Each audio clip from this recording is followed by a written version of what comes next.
இந்த வருஷத்தோட ஐபிஎல்ல தோனி ரிட்டையர் ஆகிறது கன்ஃபார்ம். ஐயா நீங்க என்னென்னமோ பேசுறீங்க, எனக்கு ஒரே குழப்பமா இருக்கியா. அதுக்கு ஃபர்ஸ்ட் நம்ம டிஆர்எஸ் பண்ணி பாத்துருவோமா? டிசிஷன் ரிவ்யூ சிஸ்டம்னு நினைப்பீங்க, அதான் இல்ல, தோனி ரெவென்யூ ஸ்ட்ரீம்.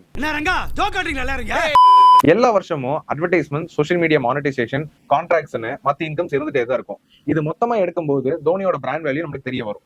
2024 படி தோனியோட பிராண்ட் வேல்யூ பாத்துக்கிட்டீங்கன்னா 95 மில்லியன். இதை டீடைலா புரிஞ்சுக்க தோனியோட 2024 ரெவென்யூவை பிரேக் பண்ணி பார்க்கலாம் வாங்க. அதாவது ஐபிஎல்ல சிஎஸ்கேவோட சேலரி ரேஷியோ படி அவர் 12 crores earn பண்ணியிருக்காரு.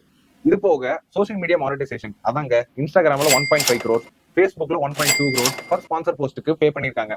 இதெல்லாம் போக பிசிசிஐயோட கான்ட்ராக்ட்ல இவர் ரிட்டையர்மெண்ட் வரை இருந்த வரைக்கும் 50 crores earn பண்ணிருக்காரு. இவ்வளவு இன்கம் இருக்க போகவும் எந்த வருஷமும் இல்லாம இந்த வருஷம் 52 பிராண்ட் என்டோர்ஸ்மெண்ட் இவர் சைன் பண்ணிருக்காரு, which is higher than Shahrukh Khan and Amitabh Bachchan. ஒரு பிராண்ட் என்டோர்ஸ்மெண்டோட அட்வர்டைஸ்மெண்ட் மட்டும் அப்ராக்சிமேட்டா 4 to 6 crores இவர் சார்ஜ் பண்ணிருக்காரு.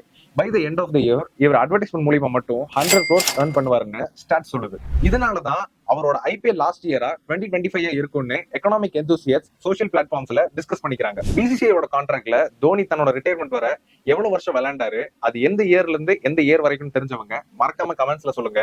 இதே மாதிரி வேற ரெவென்யூ பிரேக் டவுன் வீடியோல உங்களை சந்திக்கிறேன். அதுக்கு முன்னாடி நிறைய பேர் சப்ஸ்கிரைப் பண்ணாம பாத்துக்கிட்டு இருக்கீங்க, ப்ளீஸ் மறக்காம சப்ஸ்கிரைப் பண்ணிருங்க. பாய்.